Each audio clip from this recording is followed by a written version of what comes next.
través de la señal de Globovisión. En estos días hemos estado analizando el acontecer político nacional e internacional, invitados de interés. Vamos a hablar un poco acerca del cronograma electoral en nuestro país, pero también un poco de la repercusión de la política del mundo en Venezuela. Para eso nos acompaña a esta hora el doctor en Ciencias Políticas Carlos Raúl Hernández. Bienvenido al estudio de Primera Página. Muchísimas gracias por la invitación.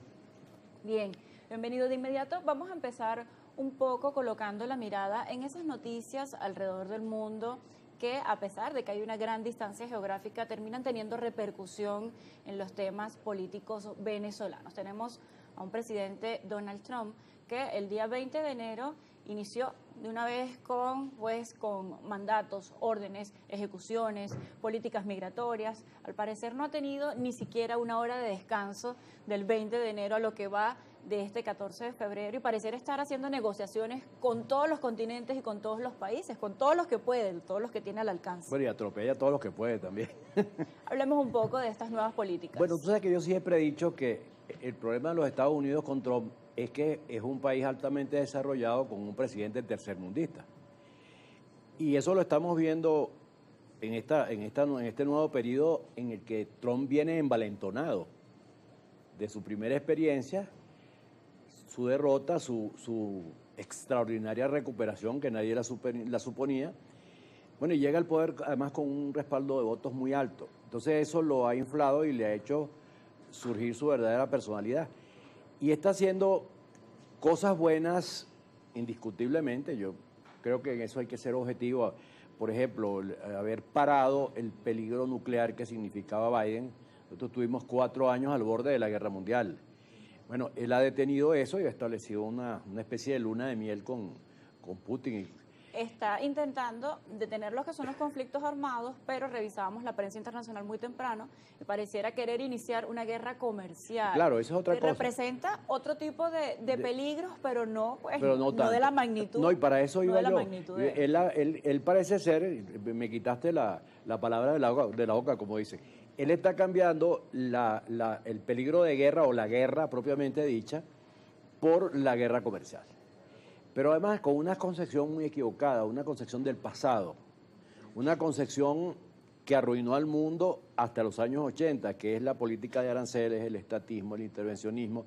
Todas esas son cosas que mantuvieron al mundo en un abismo hasta los años 80, que estalló la crisis de la deuda en América Latina, se desplomó el bloque socialista, Europa era una sociedad que llamaban en decadencia, y lo era, y los estados mismos.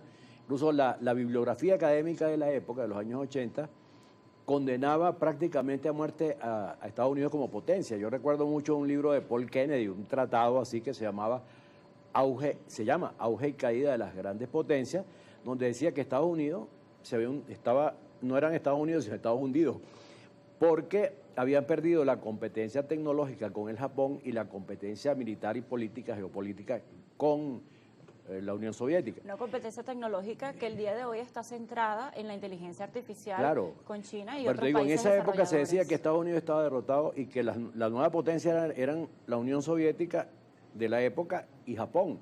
Bueno, pues Estados Unidos inició un cambio positivo, acabó con los aranceles, abrió el mercado, eso lo hicieron Reagan y Clinton. Bueno, inmediatamente se volvió a colocar como por la primera potencia mundial. Ahora, bueno, y la Unión Soviética se hundió por sí misma. Ahora, ¿qué está ocurriendo ahora? Lo contrario, Trump está impulsando un regreso al pasado, con frenos arancelarios, política de fronteras económicas, es decir, una cantidad de cosas absolutamente anacrónicas, que donde quiera que se han practicado han sido desastrosas. Doctor, ¿no cree usted que teniendo conocimiento de lo que es la historia precisamente de ese país, esto sería solamente una especie de amenaza? Como se dice acá en lo cotidiano, ¿no sería solamente, mostrar los dientes para establecer negociaciones y luego retroceder en esta política arancelaria? Bueno, pudiera haber algo de eso, pero en todo caso yo veo que están cometiendo muchos errores, porque ellos son, tanto él y la fuerza que lo acompaña son lo que se llama antipolíticos. No son políticos de tradición, políticos que han hecho una carrera, sino que él era un empresario que se metió a la política, ¿no? Y creo que él actúa con criterio de gerente y no de político. Los políticos tienen que convencer. Los gerentes mandan a derechos humanos, a recursos humanos. Si tú te portas mal, vas recursos humanos. Ahora, así no funciona la política. Entonces, Twitter, el caso de Elon Musk, él está facultado, porque eso son lo que establece la Constitución, para supervisar los gastos, determinar qué está pasando, que lo ha hecho muy bien, que el caso de USAID, que es un antro de corrupción tercermundista africano, todas las irregularidades que hay, el exceso de funcionarios, eso está muy bien, él lo detecta, pero él no puede tomar decisiones, él no puede despedir gente o impedir pagos como hizo, ¿no? Sino que él en una democracia como los Estados Unidos, eso tiene que ir al Congreso. Y le voy a preguntar, precisamente se supone que si usted describe a Trump con un perfil de gerente, ¿ves? Debería tener un gabinete con la preparación política y diplomática para asumir pero es que los gerentes, esos otros asuntos. Los gerentes no entienden cómo es la política. Aquí, por cierto, durante mucho tiempo se habló de que Venezuela necesitaba un gerente. Los países tienen que ser dirigidos por políticos. Los políticos son los que caben calcular los riesgos, ser prudentes, cómo tomar decisiones, cómo convencer antes de actuar.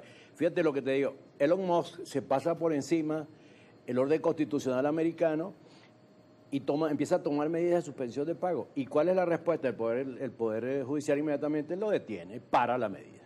Porque es una democracia, eso no es lo que quisiera Trump que fuera, un régimen caudillista. Entonces ellos están teniendo tropiezos por la incapacidad para entender bien cómo funciona el sistema democrático más allá de la fuerza de las personalidades. Doctor, debemos hacer una breve pausa, pero muchos analistas antes de la llegada de Trump al poder lo describían con una palabra reiterativa. Trump va a ser pragmático, pero estamos viendo unas políticas avasallantes sobre otras naciones. Vamos a describir un poco más que ha ido más allá de ese pragmatismo, de esa practicidad que caracterizaba a Donald Trump en el análisis de muchos antes de la toma de poder. Hacemos una pausa, seguimos más con esta entrevista a la vuelta del corte.